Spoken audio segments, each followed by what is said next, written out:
10월 18일 토요일 오늘 만난 성경 말씀은 역대하 28장 22절에서 25절까지의 말씀입니다. 사태가 이렇게 악화되었는데도 아하스 왕은 주님께 더욱 범죄하여 자기를 친 다마스쿠스 사람들이 섬기는 신들에게 제사를 지내면서 시리아 왕들이 섬긴 신들이 그 왕들을 도왔으니 나도 그 신들에게 제사를 드리면 그 신들이 나를 돕겠지 하고 생각하였다. 그러나 이러한 일이 오히려 아하스와 온 이스라엘을 망하게 하였다. 그뿐만 아니라 아하스는 하나님의 성전 안에 있는 기구를 거두어다가 부수고 또 주님의 성전으로 드나드는 문들을 닫아 걸고 예루살렘 이곳저곳에 제단을 쌓고 유다의 각 성읍에 산당을 세우고 다른 신들에게 분향하여 조상 때부터 섬겨온 주 하나님을 진노케 하였다. 아멘.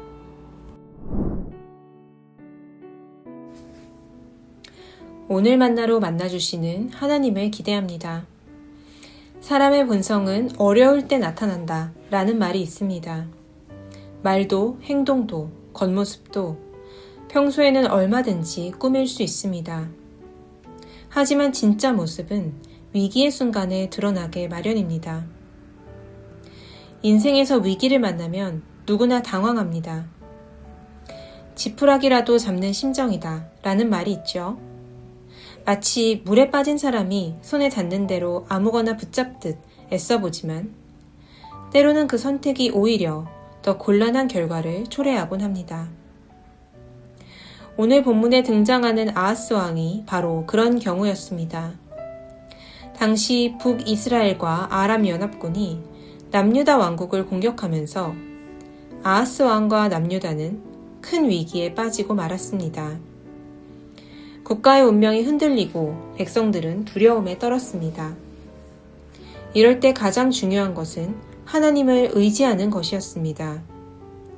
온 세상의 주권자이신 하나님만이 살 길을 내실 수 있기 때문입니다. 그러나 아하스 왕은 하나님 대신 이방 나라의 신들을 붙들었습니다. 자신을 공격한 다마스쿠스 사람들의 신들에게 제사를 지낸 것입니다.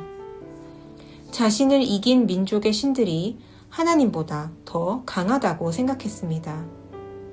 그 신들을 섬기면 그들이 도와줄 테니 당면한 어려움을 극복할 수 있으리라 믿었습니다. 당시의 문화와 사고방식으로는 합리적인 판단처럼 보일 수 있습니다.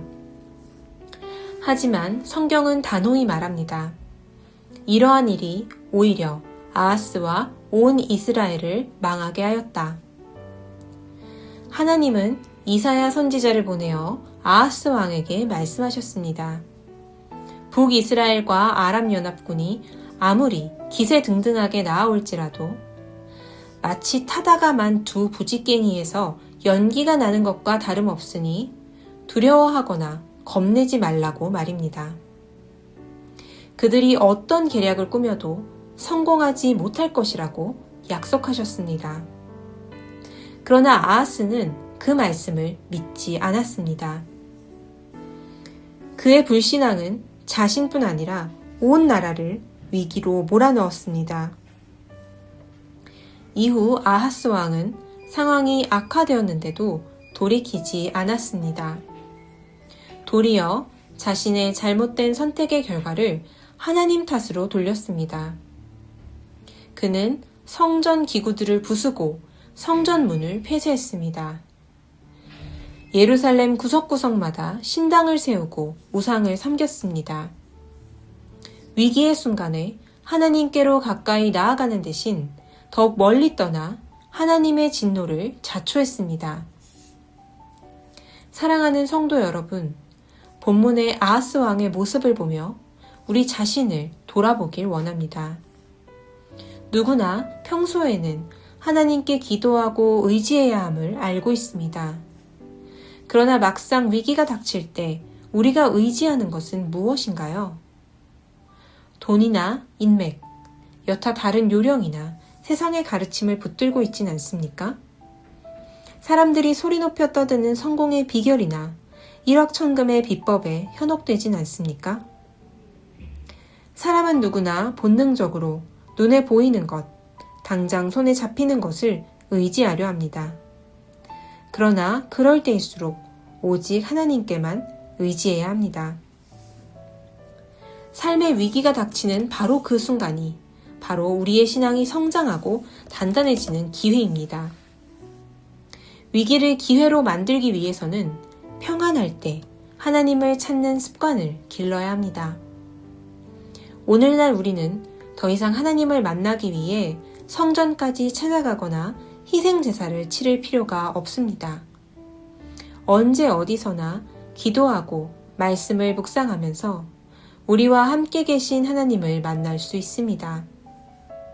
기도하고 말씀을 묵상하는 것은 하나님과 동행하는 거룩한 삶의 방식이요. 생명의 근원이신 하나님께 꼭 붙어서 은혜를 공급받는 생명의 습관입니다. 잠언 24장 16절은 이렇게 말합니다.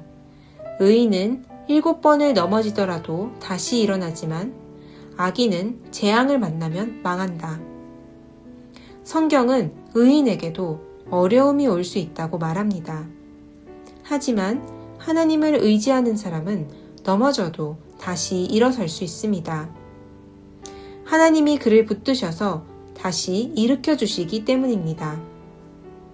그러나 하나님을 외면한 사람은 재앙 앞에서 속수무책으로 무너지고 맙니다. 사랑하는 성도 여러분, 삶의 어려움 가운데 다른 것이 아닌 하나님 한 분만 붙들기를 소망합니다. 평안함이 허락된 때에 주님을 기억하며 기도와 말씀의 습관을 쌓아가길 소원합니다. 오직 하나님만이 나의 반석이요 피난처이심을 믿고 고백하는 하루가 되시기를 축복합니다. 기도하겠습니다. 사랑과 자비가 풍성하신 주님, 오늘 말씀을 통해 우리 자신을 돌아봅니다. 위기가 닥쳤을 때 하나님을 붙들기보다 세상적인 방법에 의지했던 우리의 연약함을 용서하여 주옵소서. 기도하고 묵상하는 거룩한 습관을 일상 가운데 세워가게 하소서. 그래서 위기의 순간에 하나님을 굳게 붙들며 살 길을 내시는 주님의 은혜를 경험하게 하옵소서. 예수 그리스도의 이름으로 기도드립니다. 아멘. 이제 2가지 기도 제목으로 함께 기도하겠습니다. 첫째로, 지난 한 주간의 삶을 돌아보며 나의 삶에 동행하신 주님을 발견하게 하소서. 주님께 감사드리며 거룩한 삶의 습관을 쌓아가는 주말 보내게 하소서. 둘째로, 다가오는 주일 예배를 기대하게 하시고 주님을 바라는 가난한 마음을 품게 하소서. 또한 예배를 준비하고 섬기는 모든 손길들 위해 주님의 은혜가 충만히 임하게 하소서. 이 2가지 기도 제목으로 기도하신 후 이어서 개인 기도 하시겠습니다.